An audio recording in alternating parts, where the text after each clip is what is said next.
ফিলিস্তিনি নিষ্পাপ শিশুদের অভিশাপের আগুনে পড়ছে ইসরায়েল। গাজায় ফিলিস্তিনি মুসলমানদের হত্যা নির্যাতনের ফলে আসমান থেকে ইসরায়েলের উপর গজব পড়ছে বলে মনে করেন ইসলামী চিন্তাবিদরা। আগুন নেভাতে গণহত্যাকারী ইসরায়েলি প্রধানমন্ত্রী নেতানিয়াহুর সাহায্যের আহ্বানেও সাড়া দিচ্ছে না কেউ। পবিত্র জেরুজালেম থেকে ছড়িয়ে পড়া দাবানল ধেয়ে আসছে রাজধানী তেল আবিবের দিকে।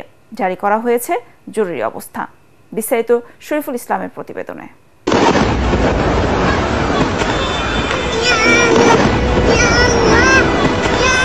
অবরুদ্ধ গাজায় নিরীহ ফিলিস্তিনি মুসলমানদের ওপর ইসরায়েলি বাহিনীর বর্বরতা ও নৃশংসতায় ক্ষোভ আর শোকে স্তব্ধ গোটা দুনিয়া। শিশু কিশোরদের নির্বিচারে হত্যার জন্য ইহুদি ইসরায়েলের ধ্বংস কামনা করে চলছে প্রার্থনা, দিচ্ছে অভিশাপ।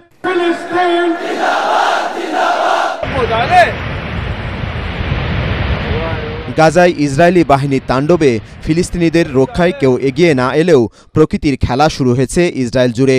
গেল কয়েকদিন ধরে ভয়াবহ দাবানলে পুড়ছে ইসরায়েলের দখল করা পবিত্র জেরুজালেম এবং আশপাশের এলাকা, যা ভয়ঙ্কর রূপ ধারণ করে ধেয়ে আসছে রাজধানী তেল আবিবের দিকে।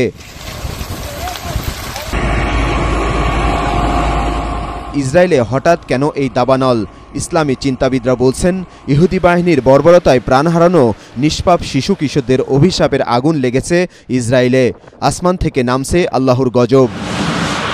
যে ইহুদি জাতিকে আল্লাহ তাআলা কোরআন মাজিদে অভিশপ্ত জাতি হিসাবে ঘোষণা করেছেন, প্রতিনিয়ত তারা শিশু, মহিলা, দুর্বল মানুষের উপরে জুলুম করে, তাদেরকে অন্যায়ভাবে হত্যা করে।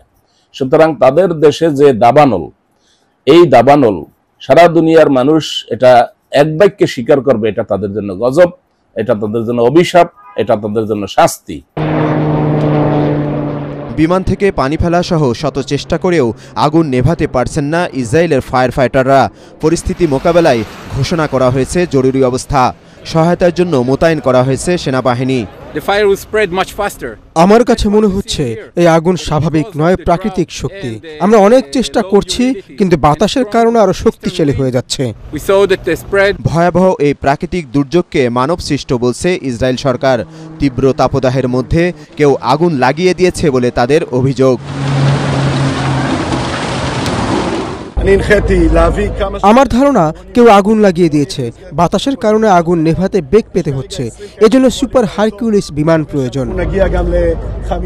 আগুন নেভাতে গ্রিস, সাইপ্রাস, ক্রোয়েশিয়া, ইতালি সহ ইউরোপের বিভিন্ন দেশের কাছে সাহায্যের আবেদন করলেও তাতে খুব একটা সাড়া পাচ্ছে না নেতানিয়াহু সরকার।